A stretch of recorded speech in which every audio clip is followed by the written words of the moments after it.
वबरकातुहू। Pension और तनख्वाह लेने वाले सरकारी मुलाजमीन को एक और बड़ा झटका। फाइनेंस डिवीजन का ताज़ा तरीन नोटिफिकेशन। पेंशनर्स पर बड़ी पाबंदी आयद। बैक वक्त पेंशन और तनख्वाह लेने पर पाबंदी। रिटायरमेंट के बाद दोबारा मुलाजमत पर पेंशन ख़त्म हो जाएगी। फाइनेंस डिवीजन का ये ताज़ा तरीन नोटिफिकेशन 22 अप्रैल का, 2 दिन पहले का ये नोटिफिकेशन है, लेकिन फाइनेंस डिवीजन की वेबसाइट पे ये आज अपलोड हुआ है, इसलिए आज ही तमाम न्यूज़पेपर न्यूज़ चैनल इसको रिपोर्ट कर रहे हैं। ये देखें, pension in case of re employment appointment after retirement. ये फाइनेंस डिवीजन की ओरिजिनल वेबसाइट है, इसलिए इसके नोटिफिकेशन के फेक होने का तो कोई तसव्वुर ही नहीं है। ये ओरिजिनल नोटिफिकेशन है। अब इस नोटिफिकेशन की मुकम्मल वजाहत उर्दू में, इसकी ट्रांसलेशन भी और आपके सवालात कि जो इस वक्त फेडरल मुलाजमीन और फौजी भाई रिटायर हो चुके हैं ऑलरेडी इस नोटिफिकेशन के जारी होने से पहले और मुलाजमत इख्तियार किए हुए हैं, उनकी भी पिछली पेंशन ख़त्म हो जाएगी या नहीं, और जो दूसरी मुलाजमत इख्तियार की है इसकी पेंशन बनेगी या नहीं। कंट्रैक्ट या आर्जी तौर पे अगर किसी सरकारी इदारे में मुलाजमत इख्तियार की है तभी आपकी पेंशन ख़त्म होगी या नहीं।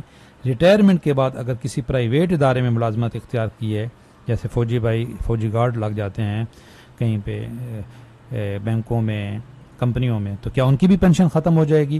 तो अथेंटिक जवाबात इस नोटिफिकेशन की वजाहत ऑलरेडी जो ये समरी है जिसकी बाद ये नोटिफिकेशन जारी हुआ है उसमें इसकी मुकम्मल वजाहत है।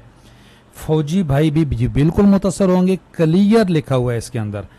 और कौन बच जाएंगे आपको अथेंटिक अपडेट देते हैं। देखें, ये जो नोटिफिकेशन है pension in case of re employment, इससे ये इस समरी का आखिरी नोटिफिकेशन है जो ये जून 2024 में आई थी। 8 पॉइंट थे इसके अंदर। पहला था calculation of grass pension. Already इसका नोटिफिकेशन 1 जनवरी 2025 को आया और उसकी ये क्लैरिफिकेशन भी आ गई। इसी तरह ये वॉलंटरी रिटायरमेंट 10 सितंबर 2024 को ये नोटिफिकेशन आया, उसकी भी क्लैरिफिकेशन आ गई कि जो पहले LPR पे या लीव इनकैशमेंट पे हैं वो मुतासर नहीं होंगे।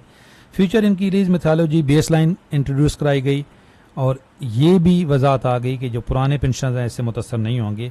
ऑर्डनरी फैमिली पेंशन यानी कि जो थर्ड पेंशन है बेटी की, बेवा की या गैर शादीशुदा बेटी की 10 साल और जो शुहदा की फैमिली है उनकी 25 साल, इनकी क्लैरिफिकेशन ऑलरेडी आ चुकी हैं। ये जो छठा पॉइंट है ना जी, pension in case of re employment, इसका नोटिफिकेशन बाकी था, अब ये भी आ गया। अब 2 नोटिफिकेशन को आपने बिल्कुल गड़बड़ नहीं करना है। एक है मल्टीपल पेंशन और एक है pension in case of re employment. Multiple pension का ये नोटिफिकेशन पहले आया था, ये देखें, और उसकी क्लैरिफिकेशन भी आ चुकी है। ये है जी मल्टीपल पेंशन का, और इसकी ये क्लैरिफिकेशन आई थी कि जो पहले डबल पेंशन ले रहे हैं इस नोटिफिकेशन जारी होने से पहले, उनकी दोनों पेंशनें चलती रहेंगी। अच्छा, अब इसकी एक सवाल जो पूछा जा रहा है कि फौजी भाई इससे मुतासर होंगे कि नहीं। जी बिल्कुल होंगे। यहाँ पे इस समरी में देखें, ये समरी क्या है, ये 2023 में ड्राफ्ट बना था जो वज़ीर आज़म के पास गया था और उन्होंने प्रपोजल दिया था फाइनेंस डिवीजन ने, और उसके बाद रिकमेंडेशन आई फाइनेंस डिवीजन की। ये नोटिफिकेशन जारी होने के पीछे बड़ी एक 3-4 साल की कैलकुलेशन है। यहाँ पे उन्होंने बताया है कि जी हमारा राइट है, हम इसमें अमेंडमेंट कर सकते हैं। इधर देखें, यहाँ पे उन्होंने एग्जिस्टिंग रूल और प्रपोजल बताए। एग्जिस्टिंग रूल क्या हैं, यहाँ पे मैंने इसको थोड़ा सा किया हुआ है। अच्छा, ये देखें, इसी केस पे हम बात करते हैं। Individual if re employment in case public sector can get pay and pension both from the federal. ये इस वक्त एग्जिस्टिंग रूल है, और प्रपोजल ये था कि इसमें से उनको चॉइस दी जाए कि या वो पेंशन इख्तियार करें या सैलरी। तो पेंशन का तो फिर सवाल ही पैदा नहीं होता कि अगर बंदे ने दोबारा मुलाजमत इख्तियार की है और उसको पता है पेंशन ख़त्म होनी है तो फिर तो वो पेंशन ही ख़त्म होगी, वरना सैलरी उससे ज़्यादा होगी। तभी ऐसा भी कोई बंदा होगा कि वो दोबारा मुलाजमत इख्तियार करे और बोले नहीं मुझे इससे सैलरी नहीं देना, मैं पेंशन ही लेता रहूँगा। ये तो समझ से बाहर है ना जी। अच्छा, क्या फ़ौजी इससे मुतासर होंगे? जी बिल्कुल होंगे। No discrimination with arm forces personnel age compare to the other federal government employees retiring age of 60। अब यहाँ पे आपने गौर करना है, इस नोटिफिकेशन में भी लिखा हुआ है एज ऑफ 60। 60 सालों में जो बंदा रिटायर होगा, चाहे वो फौजी है या फेडरल मुलाजिम है, 60 साल से पहले अगर कोई रिटायर होता है, वॉलंटरी रिटायरमेंट लेता है, तो 60 साल तक अगर वो किसी दूसरी मुलाजमत में जाएगा तो उसको पेंशन भी मिलती रहेगी और सैलरी भी मिलती रहेगी।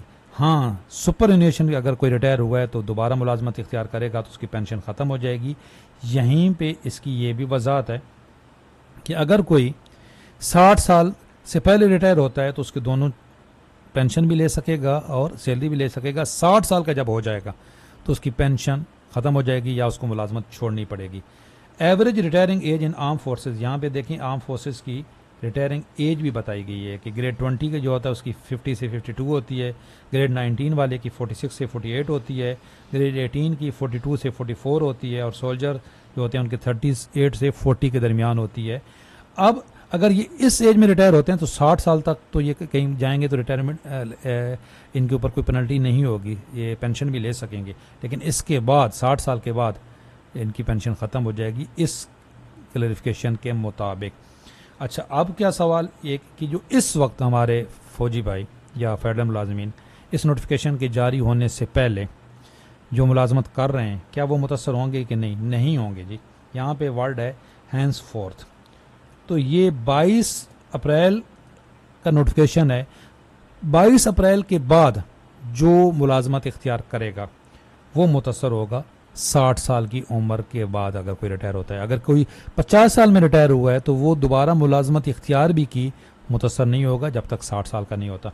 हाँ, एक यहाँ पे क्लैरिफिकेशन की ज़रूरत है जो शायद कोई उस फ्रांस डिवीजन से मांगेगा तो आएगी कि ये हंस फोर्थ का जो वर्ड है ये क्या इस 22 अप्रैल के बाद जो रिटायर होगा उसके लिए है या रिटायर पहले हो चुका है और 22 के बाद दोबारा मुलाजमत इख्तियार करेगा तो वो भी मुतासर होगा।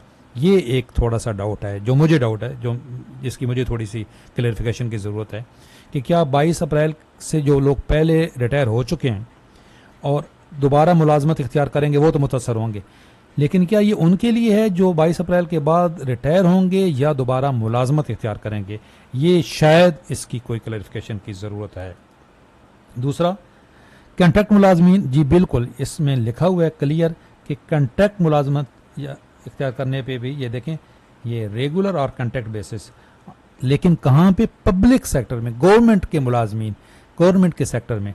अगर आप इख्तियार करते हैं सर्विस किसी प्राइवेट सेक्टर में, किसी प्राइवेट बैंक में चले जाते हैं तो भाई आपकी पेंशन चलती रहेगी, याद रखें। रिटायरमेंट के बाद प्राइवेट इदारों में मुलाजमत इख्तियार करी कोई बंदा, प्राइवेट टीचिंग करना शुरू कर देता है तो आपकी पेंशन चलती जारी रहेगी। हाँ, गवर्नमेंट के इदारे में अगर आप कॉन्ट्रैक्ट पे टीचर लग जाते हैं, फेडरल मुलाजमीन ज़्यादातर लग जाते हैं 60 साल में रिटायरमेंट के बाद, वो मुतासर होंगे। प्राइवेट सेक्टर में अगर आप कोई मुलाजमत इख्तियार कर रही हैं, किसी दुकान पे काम कर रहे हैं, किसी इदारे में कोई प्राइवेट इदारा है तो आप मुतासर नहीं होंगे, आपकी पेंशन चलती रहेगी। अच्छा जी, अब एक सवाल फिर भी पूछा जा रहा है कि जी हमने जो दोबारा मुलाजमत इख्तियार की हुई है उसकी पेंशन मिलती रहेगी कि नहीं? तो इस पर मैं डिटेल वीडियो अपलोड कर चुका हूँ। ये जो मल्टीपल पेंशन की नोटिफिकेशन आया था कि अगर आपकी 1 जनवरी 2025 से पहले आप रिटायर हो चुके हैं और आपने मुलाजमत भी इख्तियार कर ली हुई है तो आपकी दोनों पेंशन मिलेंगी। हाँ, अगर आप 1 जनवरी 2025 के बाद आपने दूसरी मुलाजमत इख्तियार की है तो दूसरी मुलाजमत की पेंशन आपको नहीं मिलेगी। फिर भी आपका कोई सवाल है तो आप कमेंट्स में पूछ सकते हैं, इंशाल्लाह हम आपको रिप्लाई करेंगे। चैनल पे नए हैं, चैनल ज़रूर सब्सक्राइब कर लें, वीडियो अच्छी लगी तो लाइक ज़रूर करें। देखें, एक तो हम एक बात करना ज़रूर चाह रहे थे कि जो मुआहदा हुआ था रहमान अली बाजवा साहब के साथ, अब बात ख़त्म हो गई। कोई लोग जाना चाह रहे हैं तो जा सकते हैं, फिर लोग कहते हैं वीडियो लंबी होगी। एक भाई यहाँ पे तो बात हो रही थी पेंशन रिफॉर्म्स के पहले वाले नोटिफिकेशन की वापसी की, ये जो नोटिफिकेशन है इनकी वापसी की, तो ये तो वापस होने दूर के बाद है। फाइनेंस डिवीजन तो नए नोटिफिकेशन जारी कर रहे हैं। तो ये जो हमारी अगीगा की क़यादत है, जो यूनियंस के लीडर्स हैं, उनको जिन्होंने मुआहदा किया है, रहमान अली बाजवा साहब ख़ुसूसन आपसे हम रिक्वेस्ट कर रहे हैं कि गवर्नमेंट के साथ आप तो ये उम्मीद लगा के बैठे हैं कि ये नोटिफिकेशन वापस होंगे, तो गवर्नमेंट तो और पाबंदियाँ लगा रही। फाइनेंस डिवीजन का एक नोटिफिकेशन बाकी था असम्बली का, वो भी जारी कर दिया। और ये पहले जारी क्यों नहीं हुआ, इसकी बैकग्राउंड यही है कि इस पर थोड़ी सी ये 60 साल की उम्र वाली पे कैलकुलेशन हो रही थी, हमारे ज़रा यही बता रहे हैं, क्योंकि जो हमारे फौजी भाई हैं वो पहले रिटायर हो जाते हैं तो 60 साल तक तो उनके ऊपर कोई पाबंदी नहीं है। 60 साल के बाद वो भी अगर दोबारा मुलाजमत इख्तियार करेंगे तो वो भी मुतअस्सर होंगे। ज़रूर अपनी राय का इज़हार ज़रूर करें कमेंट्स में। अल्लाह हाफिज़।